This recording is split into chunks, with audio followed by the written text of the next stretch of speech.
Hello everyone, मैं हूं advocate Rahul Mishra और आज की वीडियो में हम लोग ये समझने की कोशिश करेंगे कि अगर आपकी वाइफ ने आपके अगेंस्ट मेंटेनेंस का मुकदमा किया है, चाहे पत्नी मेंटेनेंस मांग रही हो 125 सीआरपीसी में या मेंटेनेंस मांग रही हो 24 एचएमए में, पत्नी के पास बहुत सारे ऑप्शन है मेंटेनेंस मांगने के हस्बैंड से और वो उनका अधिकार भी है, वो मांग सकती हैं।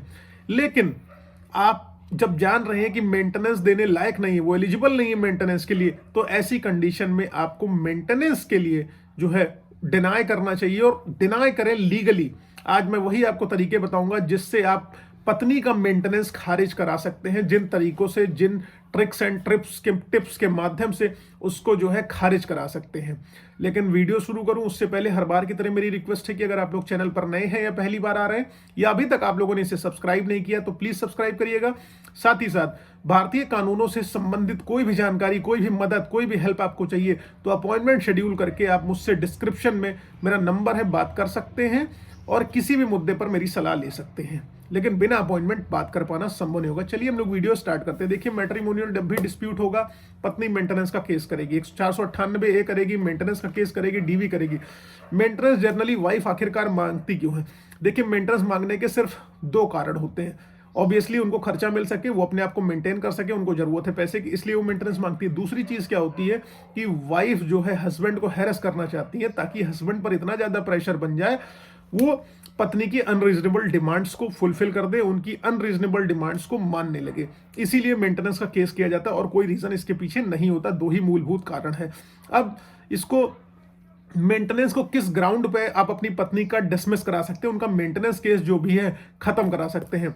देखिए 125 में क्या है, केवल पत्नी ही मेंटेनेंस ले सकती है। लेकिन अगर आप अपनी मैरिज को ही डिस्प्यूटेड बता दें कि आपकी मैरिज जो है वो डिस्प्यूटेड है, यानी कि मैरिज लीगली वैलिड ही नहीं है, वॉइड है, आपकी मैरिज नल एंड वॉइड है, लीगली वैलिड ही नहीं, यानी कि पत्नी की पहले से शादी हुई थी और उसने आपसे छुपाया और पहले पति के रहते हुए बिना तलाक लिए हुए उसने आपसे शादी कर ली, या आप लोगों के बीच में कभी भी जो है मैरिज कंज्यूमेट हुई ही नहीं है, शादी होने के बाद पति पत्नी जैसे कोई संबंध ही नहीं रहे, इस बेसिस पर भी आप उनका मेंटेनेंस खारिज करा सकते हैं।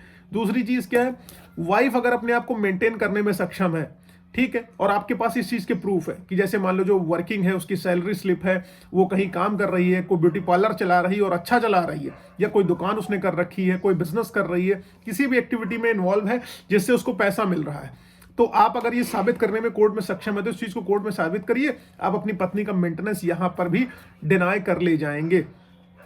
और सीधी सी बात है, आप अपनी वाइफ की सपोर्ट कर रहे हैं तो आप वो भी एविडेंसेस लगाइए कि आपने पत्नी के खाते में पैसे डाले हुए हैं, लगातार डाले हुए हैं, और उसके स्टेटमेंट वगैरह सब कुछ डालिए। अगर पत्नी आपकी एडल्ट्री में है तो एडल्ट्री में रहने वाली वाइफ को जो है मेंटेनेंस मिल ही नहीं सकता। जैसे ही पत्नी मेंटेनेंस का केस कर रही है, आपको पता चल रहा है एडल्ट्री में है, तो 125(4) की एप्लीकेशन ऑनरेबल कोर्ट में मूव कर दीजिए सीआरपीसी में। तो पहले कोर्ट ये कंसिडरेशन में लेगी कि एडल्ट्री में है कि नहीं है, वो आके साबित करे, तो इस चीज से भी आप उनका मेंटेनेंस डिनाई कर ले जाएंगे। मेंटेनेंस डिनाई करने के ये तरीके हैं। और मान लीजिए पत्नी ने जो है डाइवोर्स ले लिया है और आपसे, और डाइवोर्स लेने के बाद उसने रीमैरिज कर ली है किसी और से। जब उसने रीमैरिज किसी और से कर ली है तो आपसे मेंटेनेंस की अधिकारिणी रही नहीं।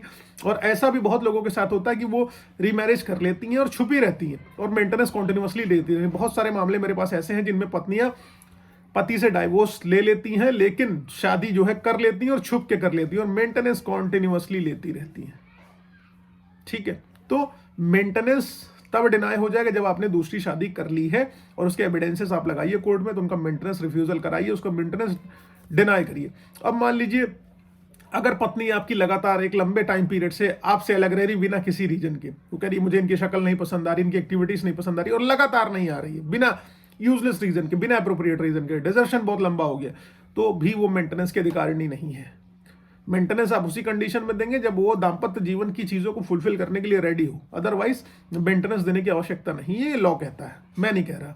हालांकि प्रैक्टिकलिटी कंप्लीटली डिफरेंट है और डिफरेंस की वजह से प्रॉब्लम्स ये आ जाती हैं। ठीक है, अब मान लीजिए एक और कंडीशन है कि कभी कभी कुछ जो है ज्ञानवान पत्नियां, बूढ़ी पत्नियां होती हैं जो वो कहती हैं कि मेंटेनेंस ऐसा हमें चाहिए नहीं। अगर पत्नी ने आपके मेंटेनेंस जो है अपनी इच्छा से, अपनी मन मर्जी से छोड़ दिया है, तब भी आपको उसको मेंटेनेंस देने की आवश्यकता नहीं। इस कंडीशन में भी उसका मेंटेनेंस डिनाई हो जाएगा। आपको उम्मीद है ये जानकारी पसंद आई होगी कि कैसे पत्नी का मेंटेनेंस रोका जाए। अब अगर ये आपको जानकारी पसंद आई है तो प्लीज लाइक शेयर सब्सक्राइब करना मत भूलिएगा। अगर कोई प्रॉब्लम है आपको लीगल या पर्सनल या प्रोफेशनल, आप मुझसे डायरेक्टली बात कर सकते हैं। नंबर आपको डिस्क्रिप्शन में मिल जाएगा, लेकिन उसके लिए आपको अपॉइंटमेंट शेड्यूल करानी होगी। बिना अपॉइंटमेंट बात कर पाना कतई संभव नहीं होगा। फेसबुक, इंस्टाग्राम, ट्विटर पर अभी तक आप लोगों ने अगर मुझे फॉलो नहीं किया तो प्लीज फॉलो करिएगा, लिंक आपको डिस्क्रिप्शन में मिल जाएगा। जय हिंद।